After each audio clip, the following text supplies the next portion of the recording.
Située au cœur de la vallée de la Drance de Morzine, l'abbaye d'Eau est fondée aux environs de 1095 par un groupe de moines cisterciens venus de Bourgogne. Le domaine de 3 hectares comprend les vestiges de l'église abbatiale, considérée comme l'un des joyaux de l'architecture monastique. Ce domaine comprend aussi des jardins, un jardin de plantes médicinales, un jardin potager où l'on cultive des légumes anciens.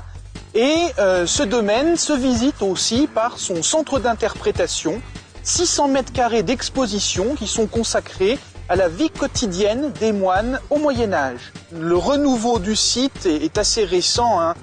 L'intérêt pour l'abbaye d'Eau se manifeste en fait depuis 2007. Jusqu'en 2007, c'est un site qui a été oublié véritablement et qui renaît aujourd'hui. C'est un petit miracle de revivre un site culturel, un site historique tel que celui-ci. L'abbaye d'Eau a été fondée à la fin du XIe siècle par un groupe de moines qui cherchaient le désert des montagnes.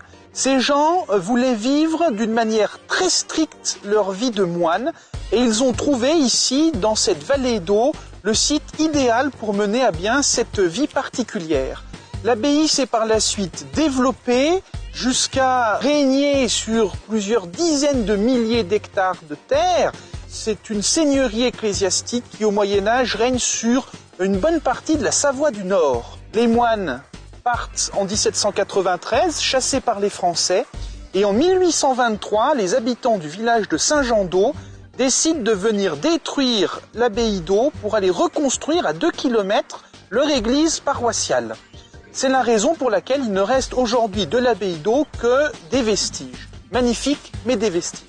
Nous accueillons 15 000 visiteurs par an, la moitié étant composée d'enfants. Nous sommes allés à l'encontre de l'image convenue d'une visite d'abbaye cistercienne très rébarbative.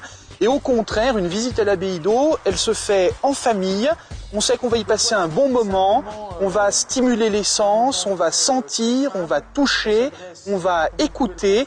Et sous une forme très ludique, on va apprendre une quantité de choses importantes sur le Moyen-Âge et sur la vie quotidienne dans la montagne, dans la Savoie du Moyen-Âge. Nous vous attendons nombreux au domaine de découverte de la vallée d'Eau pour passer un moment inoubliable. À bientôt en Savoie-Mont-Blanc.